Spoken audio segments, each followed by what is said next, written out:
Good morning, everybody. Sorry about all the technical barriers.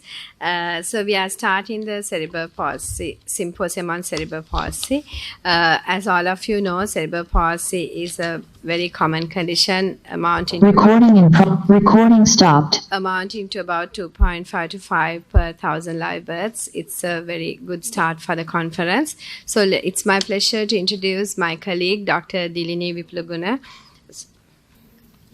As the first speaker of this symposium, Dilini is the first board-certified community pediatrician in Sri Lanka, and she works for the Ministry of Health since 2021. As a specialty doctor, she has worked at East Kent in the NHS in the UK from 2019 to 2021.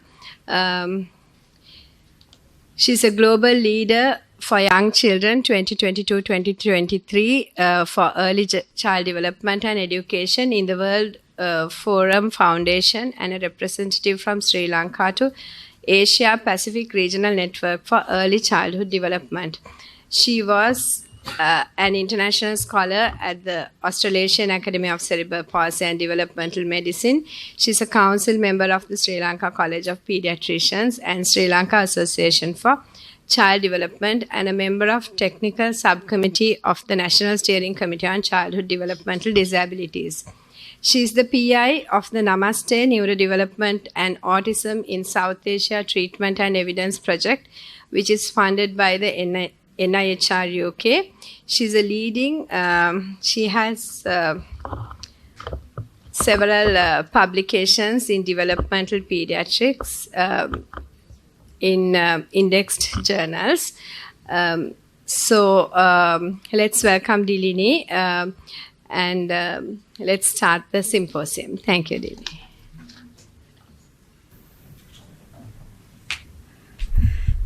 Thank you so much, Madam, for that kind introduction. Good morning, everyone. So it was my pleasure to start this symposium in the 6th Biennial Conference of Sri Lanka Association for Child Development. And I should thank our council members as well as our president for giving me this opportunity. So, while we work through the technical barriers, today we are going to start this symposium on cerebral palsy, which I will start off by giving my perspective in developmental pediatrics. So I'll just work through while we work on those difficulties. So what I'm going to talk, what is new in cerebral palsy is my specialty is, child development. So what we should do when a child presents with possible cerebral palsy, what we expect as pediatricians, clinicians working in child development, what we would expect to do with this child and this family. So I would look at the local context, what we can do, even though we are a low and middle income country, even though we struggle with a lot of socio-economic barriers, what we would do as clinicians when a child presents with cerebral palsy. So I will link this presentation to principles of brain development, and we will see how we do the early interventions and early detection and some evidence-based management, what we do in real practice. So everything I talk today would be what we do in real practice, not what we think to do. So it's important as clinicians that we share our knowledge and we share our experiences and, work from there.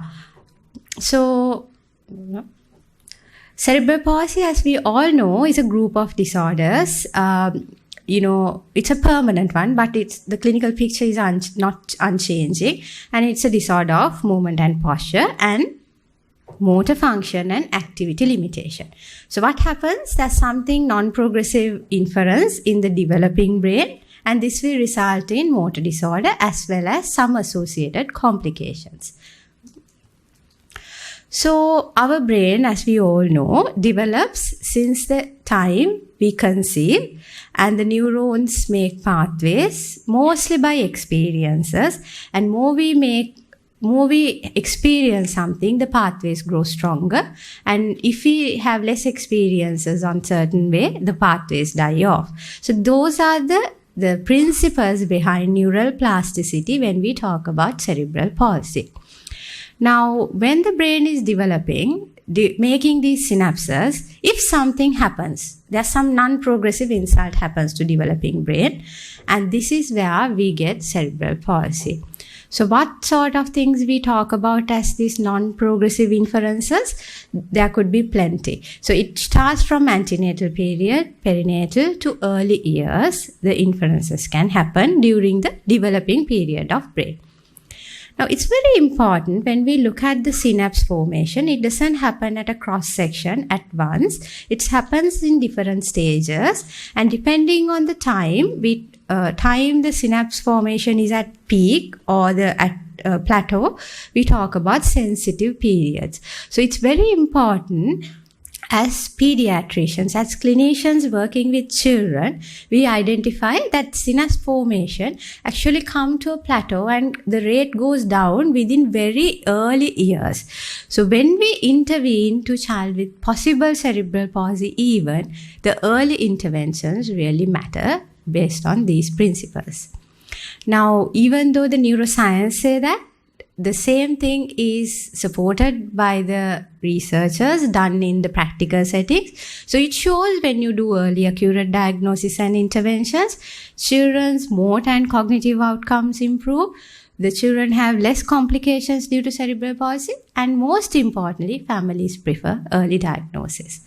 So the international guideline says to make an early accurate diagnosis as soon as possible when a child presents to you with possible cerebral palsy, and the child to be offered diagnostic specific interventions. And if the clinical diagnosis is not be made by certain, at least you have to name that child high risk of cerebral palsy, and then the interventions would offer. Okay, so what we are going to do today within next 15 to 17 minutes, we will walk through with one baby, which will happen to all of us, and see how the journey would look like. So we are meeting baby T, a very commonly met client these days. So born as a preterm, a very low birth weight, being a hero at this little age, gone through all the neonatal meningitis, hypoxic ischemia, neonatal hypoglycemia. So this baby comes to you, what you would do? So as clinicians, what we would do, we would start evaluating, take a history, do a very good general and neurological examination, assess the development, assess rest of the things, health, the feeding, bowel and bladder, sleep, as well as, most importantly, caregiver well-being. Okay, now, so we do that, but are we certain that this child is having cerebral palsy? So that is where the international guideline helps us to help us to identify whether there's a motor dysfunction and neurological impairment. So we do this in our clinical practice, by doing a general movement assessment and a Hammersmith infant neurological examination. Mind you, the neuroimaging is not always necessary, so you can bypass that pathway and go in the other, and you can see how sensitive all these assessments are for diagnosis of cerebral palsy even before 5 months. Now, general movements are very spontaneous movements, a qualitative assessment that can be done by a trained clinician, and the assessment type varies from the time baby was born. So I'm not going into details, but what we are looking at, abnormal general movements during the first period, what we call writhing period, can indicate some risk. But if you see abnormality in fidgety period, the second period starting from 9 weeks to 5 months of post gestation, that is highly indicative of cerebral palsy. Okay, so what I want you to appreciate, the one on the left, obviously not from Sri Lanka, is a general movement pattern of a possibly typically developing baby, and the general movement pattern of our baby T. So you would appreciate that some of the movements are not in 3D plane, and you can see a lot of contractions and extensions. So muscles get very tense, which ends up after baby's crying, and you can also see very rapid breathing happen during the movements. So this type of writhing movements, we call it cramp synchronized movements. I have not included the fidgety movement video of this baby because we need to kind of walk through very quickly. So we have cramp synchronized, which literature shows, okay, this is a risk of cerebral palsy. And then we do neonatal visual assessment in this child. So we assess the motor and neurology, and now we look at vision, because that is one of the most common comorbidities we see in high-risk infants presence with us, as well as it's a common comorbidity in cerebral palsy. So this is, we will be happy to share these articles with the audience, because this is something we agree that should be practiced everywhere in the country to detect possible visual impairment in children. Okay, so in conclusion, this baby had cramp synchronized GMs, and when we assess the visual assessment, there were poor fixation, tracking, and attention. Okay, so we have a high-risk infant with some abnormality and motor and vision. What are we going to do? Our principles of interventions are based on these two, mainly these two developmental principles. One is nurturing care framework introduced by WHO, World Bank, and UNICEF. And the other one is ICF framework, which again now reintroduced by the Canadian team as F words, more fun version. So we take both these frameworks and the principles of it when we manage children with cerebral palsy. So we look at not only the health, you can see nurturing care framework, not only health, we look at the nutrition, we look at the safety and security, we look at opportunities for learning and responsive caregiving, which are very important components when we talk about early interventions. And when we look at ICF, it's very important to understand not only the body structure and function matters, but also child's activity, participation, and the environmental and personal factors that can affect these outcomes. Okay, so early interventions, I'm referring to the famous traffic light article by Novak et al. And the main three things, the green ones, when we talk about early interventions, are environmental enrichment. So the child should have plenty of opportunities. Again, going back to nurturing care framework, goal-directed task-specific training, and more in naturalistic, that is home-based environment. So this is what it looks like when a baby comes. We do everything, and then we sit, we crawl with the baby, we talk to the family, we show the parents how it is done. So it is basically training the caregivers. So visual, motor, everything happens through this. Okay, so this baby goes home, does that. Then what are we going to do? So you can see in the algorithm, then comes the Hammersmith neurological examination. So usually Hammersmith neurological examination we can do after 3 months, because that is where the evidence supports the interpretation. Usually it's done from 3 to 18 months. So this can be carried out. Again, training is available online. So any clinician who goes through these videos can be trained. And Hammersmith infantile neurological examination is a very easy thing to perform in your clinic setting, and it can be done. So we are looking at the global scores when you add every component here. And our particular baby had a global score of 48. So you look at the numbers here, delivered by the ample evidence that there were cutoffs developed now for each age to tell us what is the risk of cerebral palsy. So this baby at corrected age of 3 months, 48 says, okay, there's a risk of cerebral palsy. If it is less than 40, that's high risk, the baby must not be ambulant in the future. Remember, all these measurements are cross-sectional. You are not going only by one measurement, but the trajectory is very important to decide where baby is. Always hind has the potential to improve with time and with early interventions.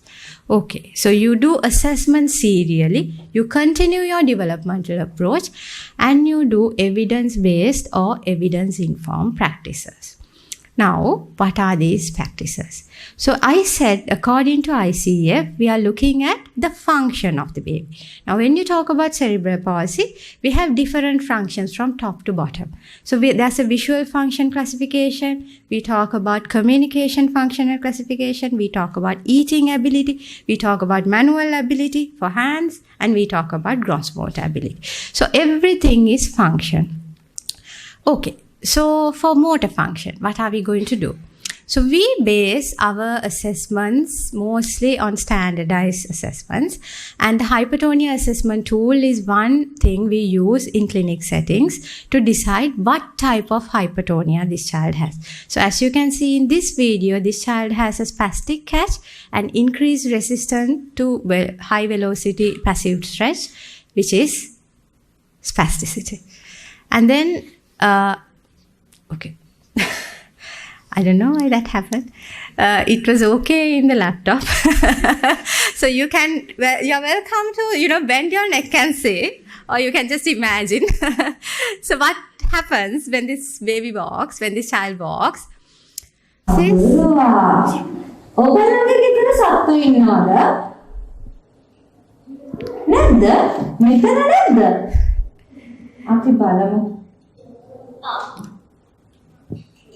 කවුද ඉන්නේ? හොඳට බලන්න. පූසා. ඔයා පූසට ආදරේද? So this is a video that you can show even the child is not talking, they can communicate. So starting AAC early is very important to improve their educational, communication and other milestones. And you can see it's very evidence informed.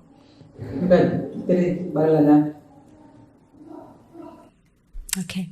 And then we do SHUI or Shriners Hospital upper extremity evaluation to assess the manual ability, and then accordingly address the fine motor difficulties in children with our occupational therapy colleagues. So all these assessments are available for you to take up, train and do with little support. So remember, it's not very random decision making. Everything is based on interventions. Again, it's upside down. So finally, we have sometimes very good news where we see children improve very well with the interventions. So we do Bailey scale for infant and toddler development to decide whether the baby is achieving all the milestones appropriately and then can be discharged from our high risk program. Probably they are GMFCS1, but if they are functionally very well, we probably might not be, seeing them very frequently to, because the availability of our resources and trainees.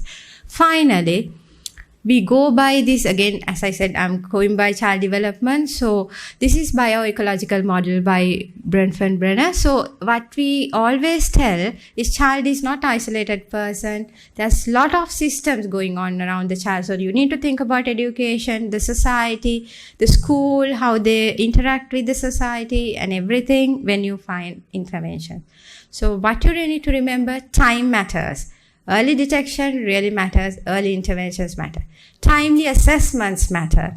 You need to do them timely. If you wait and do them later, that doesn't matter. Timely decision based on these assessments really matter. And timely decision based on assessments shared by family and clinicians matter. You can't take decisions by yourself. It's the family and child that to take priority. Thank you so much. I hope I didn't take too much time. If you have any questions, you can email me. Thank you.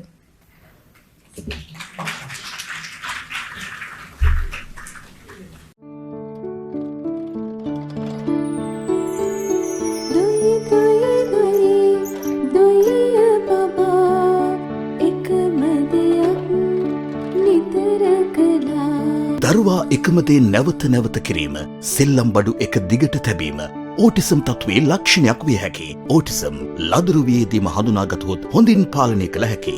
නොපමාව අමතන්න 117 SLACD සහ CDB සාමූහික මෙහෙවරක්.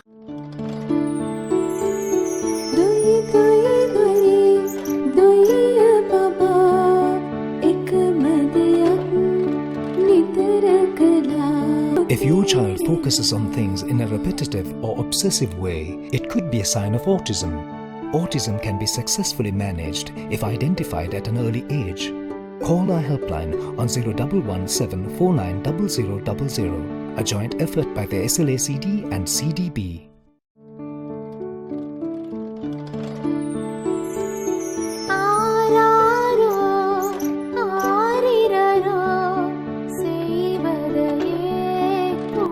குழந்தை மீண்டும் மீண்டும் ஒரே செயலை செய்தல், விளையாட்டு பொருட்களை ஒரே வரிசையாக அடுக்குதல் ஓட்டிசத்தின் அறிகுறியாக இருக்கலாம். ஓட்டிசத்தை சிறு வயதிலேயே இனங்கண்டு கொண்டால் அதனை கட்டுப்படுத்தலாம். தாமதியாது அழையுங்கள் 0117 490 0000. இது SLACD மற்றும் CDB இணைந்த செயற்திட்டம்.